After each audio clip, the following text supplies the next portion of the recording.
नमस्कार, hot topic में आपका स्वागत है। मैं हूं अखिलेश शर्मा। कल से देश के 20 करोड़ घरों में तिरंगा फहराने का विशाल हर घर तिरंगा अभियान शुरू होने जा रहा है। यह अभियान आजादी के अमृत महोत्सव के तहत चलाया जा रहा है। हालांकि यह अभियान विवादों से दूर नहीं रहा। उत्तराखंड बीजेपी में उन घरों के फोटो मांगे जा रहे हैं जहां तिरंगा नहीं लगेगा, तो यूपी में बीजेपी दफ्तरों में तिरंगे की बिक्री पर सवाल खड़े हुए हैं। इस बीच आपको बता दें कि चाहे फ्लैग कोड में कई रियायतें दे दी गई हों, लेकिन तिरंगे की गरिमा और सम्मान बनाए रखने की जिम्मेदारी भी आपकी है। इसलिए आप कल से अपने घर पर शान से तिरंगा फहराएं, मगर उसके सम्मान का ध्यान रखना भी जरूरी है। आइए देखते हैं किस तरह पवित्र तिरंगे को जनता के बीच ले जाने का यह देशव्यापी अभियान भी विवादों से दूर नहीं रह सका है। और जो विवाद है हर घर तिरंगा अभियान पर, उसकी शुरुआत हुई थी जब सरकारी कर्मचारियों के बारे में कहा गया कि उनके वेतन से तिरंगे का पैसा काटा जाएगा। रेलवे विभाग से सबसे ज्यादा इस तरह की खबरें आई थी। इसके बाद यह भी खबर आई थी कि जो राशन की दुकानें हैं वहां पर जबरन तिरंगे की बिक्री की जा रही है और अगर तिरंगा नहीं ले रहे हैं तो राशन में कटौती हो रही है। हालांकि इस तरह की खबर आने के बाद राशन वाले के खिलाफ कार्रवाई की गई थी। इसी तरह जम्मू कश्मीर में भी एक विवाद खड़ा करने की कोशिश हुई थी जब छात्रों से पैसे लिए गए और इसको लेकर के ऐतराज कुछ लोगों की ओर से किया गया था। तो एक के बाद एक इस तरह के विवाद जो है वो बनाने की कोशिश तिरंगा के इस अभियान को लेकर के की गई। साथ ही साथ इसको सियासी हथियार भी बनाया गया। जिस तरह से यूपी में बीजेपी के दफ्तरों में तिरंगे की बिक्री हुई है, उसे लेकर समाजवादी पार्टी ने बीजेपी पर निशाना साधा है। इसी तरह से उत्तराखंड में बीजेपी के जो अध्यक्ष हैं, उन्होंने पहले कहा कि जो घर पर तिरंगे नहीं लग रहे हैं उनकी जानकारी दी जाए, उनके फोटो खींच करके भेजे जाए। इसके साथ साथ कांग्रेस पार्टी ने तिरंगे के कपड़े को लेकर भी विवाद उठाया। उन्होंने कहा कि खादी का तिरंगा क्यों नहीं और क्यों पॉलिस्टर और बाकी चीजों का प्लास्टिक का तिरंगा अपनाया जा रहा है। इसके साथ ही विवाद यहीं पर खत्म नहीं हुआ। कांग्रेस पार्टी ने आरएसएस और तिरंगे को लेकर भी कई सवाल खड़े किए। कांग्रेस ने यह पूछा कि आरएसएस ने आखिर 52 साल तक तिरंगा क्यों नहीं फहराया था। आरएसएस को तिरंगा फहराने में 52 साल क्यों लगे, यह कांग्रेस का सवाल था। और कांग्रेस ने खादी का तिरंगा नहीं फहराया, इसको भी मुद्दा बनाया है। वहीं पीएम मोदी ने सोशल मीडिया पर तिरंगे को अपनी डीपी में लगाने का आह्वान किया। इसके बाद सोशल मीडिया में चाहे फेसबुक हो, ट्विटर हो, इंस्टाग्राम हो, हर जगह लोगों ने इस अपील को ध्यान में रखते हुए डीपी में अपनी बदल दी है और उसकी जगह तिरंगा लगा दिया है। लेकिन कांग्रेस पार्टी ने पूर्व पीएम जवाहरलाल नेहरू का एक फोटो लगाया है जिसमें कि उन्होंने हाथ में तिरंगा लिया हुआ है। तो ये एक तरह की जो डीपी है कांग्रेस पार्टी ने बदली तो, लेकिन नेहरू जी का जो फोटो है वो लगाया है तिरंगे के साथ। और साथ ही कांग्रेस ने यह भी पूछा कि आखिर आरएसएस ने अपने सोशल मीडिया प्रोफाइल में डीपी में तिरंगा क्यों नहीं लगाया। हालांकि बाद में आरएसएस ने उसका जवाब दिया, कहा कि शुरू से ही वो तिरंगा के अभियान में जुड़ी हुई है और कब किस स्वरूप में उसको कार्यक्रम में हिस्सा लेना है ये वो खुद तय करेगी। इसके अलावा तिरंगे को लेकर राजनीतिक दलों में होड़ भी साफ तौर पर दिखाई दे रही है।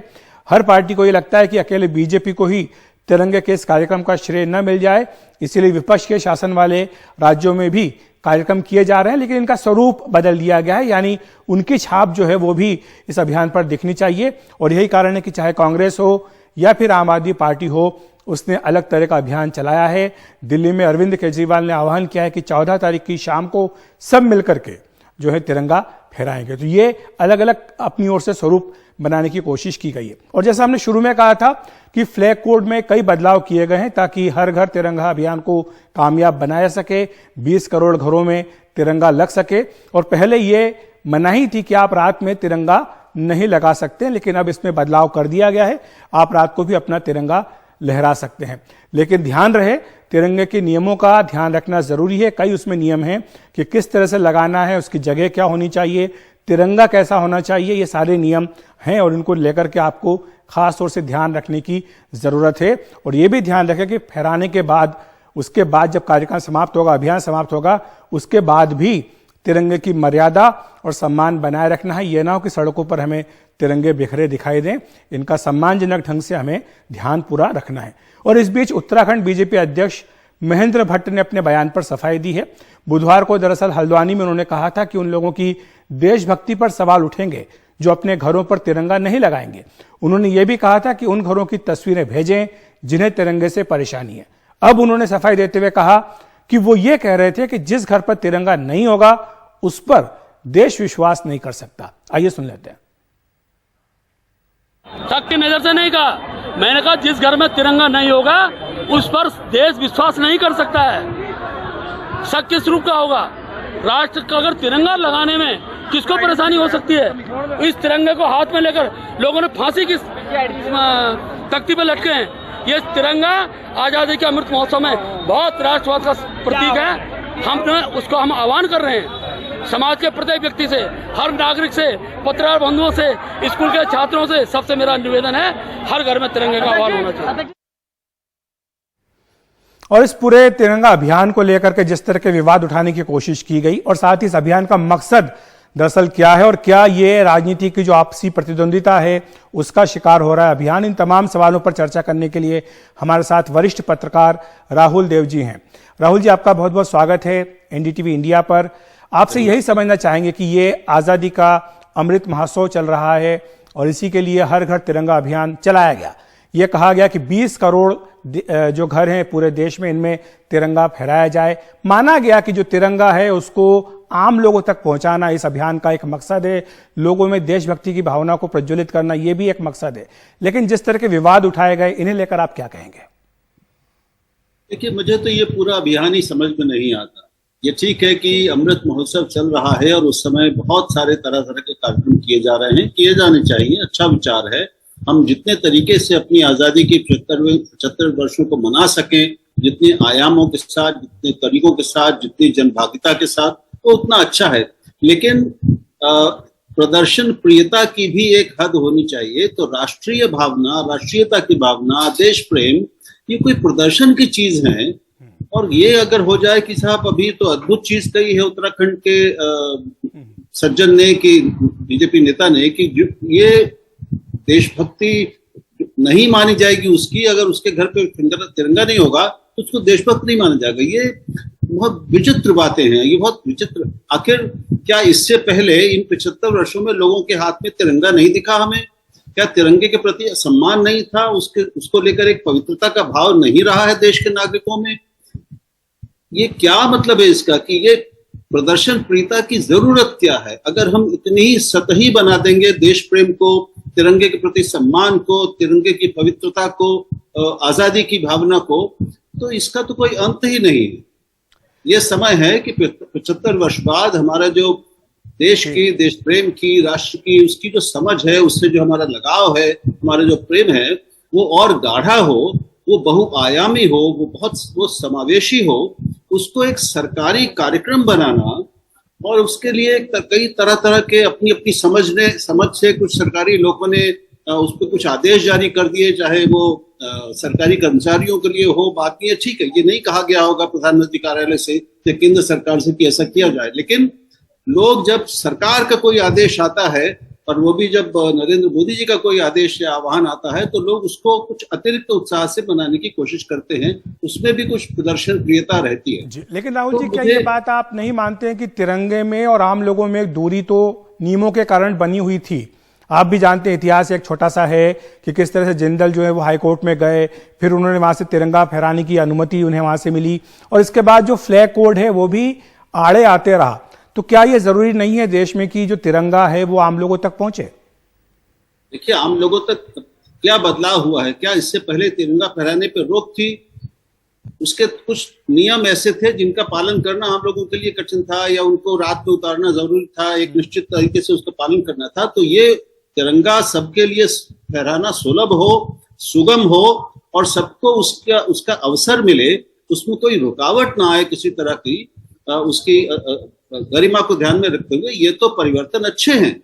लेकिन उसे एक सरकारी अभियान का हिस्सा बनाना और मतलब उसको एक देश प्रेम के प्रदर्शन या उसके कसौटी बनाना, मैं समझता हूं कि ये कोई बहुत अच्छी बात नहीं है। कि हमारी कोई एक 75 वर्ष के बाद के लोकतंत्र की परिपक्वता इसमें नहीं दिखती। बिल्कुल, चूंकि यही बात आपने आपने जो बात कही, एक नेहरू जी का पत्र है जो जयराम रमेश ने अभी साझा किया है। ये स्वतंत्रता के समय का ही पत्र है जो उन्होंने हिंदुस्तान टाइम्स के तब के जो संपादक थे देवदास गांधी, उन्हें लिखा था। उसमें जो लंबा पत्र, एक जो हिस्सा मुझे ठीक लगा, मैं पढ़ के जो मुझे समझ में आया बताना चाह रहा हूं कि तिरंगा जो है वो आम भारतीय का प्रतिनिधित्व करता है, ये आधुनिक भी है और प्राचीन भारत की महान सांस्कृतिक परंपरा का निर्वहन भी करता है। तो जो डिजाइन को लेकर के तिरंगे को तब चर्चा हुई होगी तो उसको लेकर के नेहरू जी ने यह पत्र लिखा था कि जो डिजाइन है वो दोनों है, आधुनिक भी है और साथ साथ उन्होंने ये भी कहा था कि आम लोगों का प्रतिनिधित्व करता है ये तिरंगा। तो शायद आम लोगों से जोड़ने की बात तब भी नेहरू जी ने की थी तिरंगे को। देखिए, तिरंगे को लेकर 1921 से यह शुरुआत हुआ। ये जो तिरंगा है इसका मूल रूप पिंगली वेंकैया, हम जानते हैं, जो स्वतंत्रता सेनानी थे, कांग्रेस के, गांधी जी के भक्त थे, उन्होंने गांधी जी को ये दिया। गांधी जी के आदेश पे उसको कुछ उन्होंने परिवर्तन किए और फिर तिरंगा लगा, उसका रूप, रंग, उनका क्रम, ये सारी चीजें धीरे धीरे बदलती रही और वो फिर अंत में जाकर, पहले चरखा था, वो फिर चक्र आया और अब वो प्रतीक है।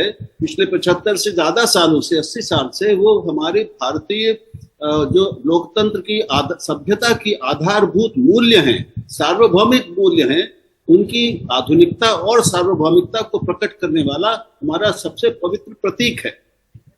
तो उस प्रतीक को और उसके अर्थ को सभी लोग समझें, अपने हृदयंगम करें, उस पर चर्चाएं हों, ये तो बहुत अच्छी बात है। लेकिन केवल झंडा लेना, फहराना, हर घर पे उसकी शिनाख्त करना कि कहाँ है, कहाँ नहीं है, फिर उसकी फोटोएं मंगाना, ये मेरी समझ में नहीं आता। ये कोई बहुत एक गंभीर तरीका नहीं है राष्ट्रीयता की भावना और तिरंगे के पीछे की भावना को लोगों तक पहुंचाने और उनको गहराई से समझने के लिए प्रेरित करने के लिए। जी, आखिर में सर एक जाते जाते आपसे सवाल पूछते चाहेंगे, जिस तरह की कॉम्पिटिटिव पॉलिटिक्स, प्रतिद्वंदिता वाली राजनीति देखने को मिली है तिरंगे को लेकर, हर सरकार, हर पार्टी अपने अपने हिसाब से कार्यक्रम करना चाहती है, कोई भी पीछे नहीं रहना चाहता, लेकिन कोई भी ये संदेश भी देना नहीं चाहता कि वो बीजेपी के मॉडल को फॉलो कर रहा है। बिल्कुल, ये तो होगा ही। आप जब इसको एक सरकारी या पार्टी कार्यक्रम बना देंगे तो फिर दूसरी पार्टियों को तो कुछ करना ही पड़ेगा। और चूंकि बात तिरंगे की है, बात राष्ट्रीयता की है, हमारे देश प्रेम की है, इसलिए सबको उसमें शामिल होना ही पड़ेगा कि सारा श्रेय फिर बीजेपी ना ले जाए, सारा श्रेय ये सरकार ना ले जाए। अगर यही मंशा थी तो मैं समझता हूं कि जो एक पूरी समिति बनी है उसमें कोई एक ऐसी समूह होता, समिति होती जिसमें सभी लोगों, सभी पक्षों के, सभी पार्टियों के लोग होते और ये उसकी ओर से पहल की जाती, न सिर्फ सरकार या पार्टी या प्रधानमंत्री की ओर से। बहुत बहुत धन्यवाद आपका राहुल जी, हमारे साथ जुड़ने के लिए, विस्तार से समझाने के लिए कि आखिर इस तिरंगा अभियान को लेकर के जो विवाद उठाए जा रहे हैं इनके पीछे की मंशा क्या है। फिलहाल हॉट टॉपिक में एक ब्रेक ले रहे हैं, ब्रेक के बाद बताएंगे बीजेपी ने क्यों कहा कि बिहार में जंगल राज वापस आ रहा है।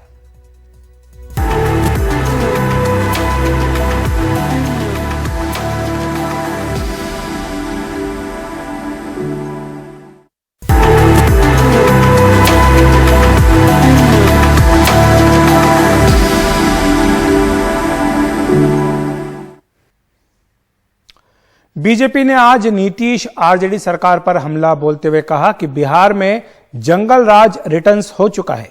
इस पर पलटवार करते हुए बिहार के उप मुख्यमंत्री तेजस्वी यादव ने कहा कि जंगल राज तो दिल्ली में है, जहां बीजेपी के नेता प्रधानमंत्री के सामने मुंह तक नहीं खोल सकते।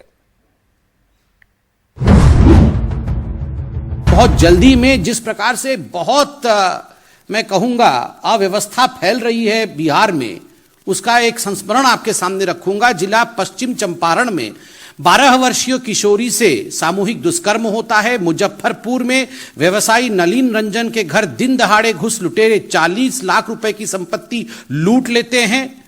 नरकटियागंज में नाबालिग से सामूहिक दुष्कर्म होता है। इसके बाद यह कहना अतिशयोक्ति नहीं होगी कि द जंगल राज रिटर्न्स।